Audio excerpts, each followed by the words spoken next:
Hi అండి, అందరికీ నమస్తే. వెల్కమ్ టు ఈ అమ్మ చేతి వంట. ఈరోజు ఈ రెసిపీ ఏంటంటే బాగా సాఫ్ట్గా ఎర్రగా మంచి కలర్ఫుల్గా కరకరలాడుతూ ఉండే పూరి అయితే ఎలా చేసుకోవాలో ఈ వీడియోలో అయితే మనం తెలుసుకుంటాం. కొంతమంది కొత్తగా పెళ్ళైన వాళ్ళు కానివ్వండి, బ్యాచిలర్స్ కావనండి, అప్పుడప్పుడు వంటలు ట్రై చేసే వాళ్ళు కానివ్వండి, వాళ్ళ కోసం అయితే ఈ రెసిపీ చూపిస్తున్నాను.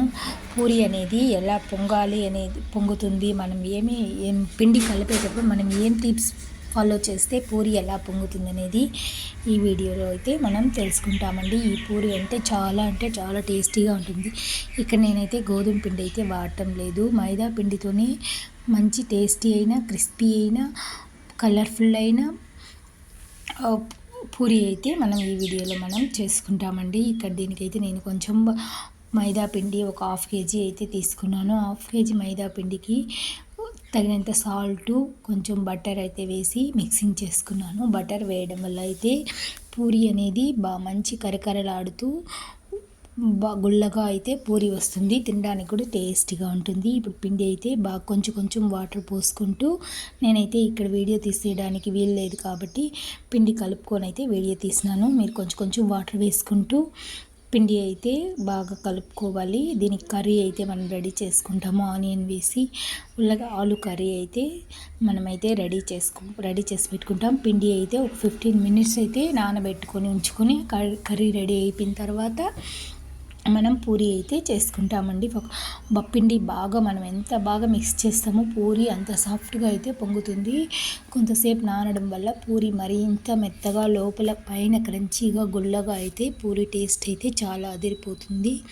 ఇప్పుడు మనం పూరి కోసం ఇక్కడ కుర్మా చేసుకున్న తర్వాత ఆయిల్ అయితే పెట్టుకొని పొయ్యి పైన వేడెక్కిన తర్వాత పూరి పొంగాలి అంటే మనకు ఆయిల్ అయితే బాగా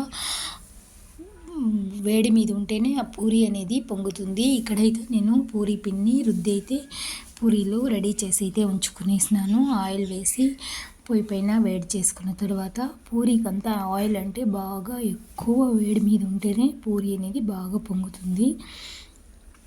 పూరి పొంగితే బాగా పొంగిందంటే అప్పుడు పూరి అనేది కరెక్ట్ టేస్ట్గా వస్తుంది. ఇక్కడ నేను సమోసా కూడా ట్రై చేశాను. ఆనియన్ సమోసా చేస్తామని అది పక్కన పెట్టి పూరి అయితే మనం ఇప్పుడు ఎలా చేసుకోవాలో ఒక్కొక్క పూరి అయితే రుద్ది అయితే పెట్టుకుని ఉంచుకున్నాను. ఇప్పుడు మనం ఆయిల్ వేడెక్కిన తర్వాత ఒక్కొక్క పూరి వేసుకుంటే బాగా పొంగి సాఫ్ట్ అయిన పూరి అయితే మనకి రెడీ అయిపోతుంది. ఇప్పుడు చూడండి, ఆయిల్ బాగా ఫస్ట్ పూరి అయితే పొంగనే లేదు, ఎందుకంటే ఆయిల్ వేడెక్కలేదు కాబట్టి. అదే రెండో పూరి అయితే ఆల్రెడీ వేడెక్కిపోయింది కాబట్టి ఆయిల్ రెండో పూరి అయితే చాలా చక్కగా పొంగింది. మంచి కలర్ఫుల్ అయిన పూరి అయితే రెడీ అయిపోతుంది. మనం మొదటిసారి పొంగలేదు కాబట్టి కొంచెం ఎక్కువసేపు కడిగైతే ఉంచుకోవాలి. అలా కడిగించుకుంటే చక్కని పూరి అయితే మనకు రెడీ అయిపోతుంది. ఈ వీడియో నచ్చిందంటే ఫ్రెండ్స్ తప్పకుండా ట్రై చేయండి. మీకు ఎలా కుదిరిందో కామెంట్ చేయండి. ఈ వీడియోకి మరిన్ని మంచి వీడియోల కోసం అయితే మన ఛానల్ని సబ్స్క్రైబ్ చేసుకోండి. Thank you for watching.